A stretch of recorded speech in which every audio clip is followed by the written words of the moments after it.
భారతదేశానికి బయట శత్రువుల కంటే అంతర్గత శత్రువుల వల్లే ఎక్కువ ప్రమాదం ఉంది.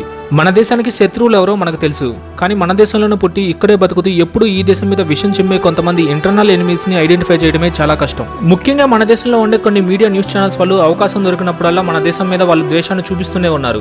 భారత్ పాకిస్తాన్ మీద చేసిన ఆపరేషన్ సింధూర్ అటాక్ లో పాకిస్తాన్ కి చెందిన 9 టెర్రరిస్ట్ ప్లేసెస్ ని ధ్వంసం చేసి అలాగే ఒక ఎయిర్ జెట్ ని కూడా కూల్చేసింది. కానీ పాకిస్తాన్ మాత్రం వాళ్ళ సెల్ఫ్ సాటిస్ఫాక్షన్ కోసం భారత్ కు చెందిన 5 యుద్ధ విమానాలను పేల్చేశారని వాళ్ళు సోషల్ మీడియాలో ఫేక్ న్యూస్ స్ప్రెడ్ చేశారు. మన దేశంలో ఉండే కొన్ని ఆన్లైన్ న్యూస్ పేపర్ వాళ్ళు ఈ విషయం తెలుసుకుని అసలు ఇది నిజమా కాదా అని బేసిక్ ఫ్యాక్ట్ చెక్ చేయకుండానే నిజంగానే పాకిస్తాన్ వాళ్ళు మన భారతదేశానికి చెందిన యుద్ధ విమానాలను పేల్చేసింది అని న్యూస్ లో రాశారు. తర్వాత ఇండియన్ ఆర్మీ వాళ్ళు మన ఎయిర్ జెట్స్ ని ఎవరు పేల్చేయలేదని కన్ఫర్మ్ చేశాక ఆ న్యూస్ ని వాళ్ళు డిలీట్ చేశారు. ఇలాంటి ఫేక్ న్యూస్ రాసి ప్రజలను భయాందోళనకు గురిచేసి మిస్లీడ్ చేస్తున్న మీడియా వాళ్ళ వల్ల మన దేశానికి చాలా పెద్ద ప్రమాదం ఉంది. అసలు వీళ్ళని ఏ చెప్పుతో కొట్టాలో అర్థం కావట్లేదు. ఎంతో బాధ్యతగా ఉండాల్సిన న్యూస్ ఛానల్స్ వాళ్ళు ఇంత దిగజారి దేశ భద్రత గురించి ఫేక్ న్యూస్ స్ప్రెడ్ చేయడం అనేది క్షమించడానికి నేరం.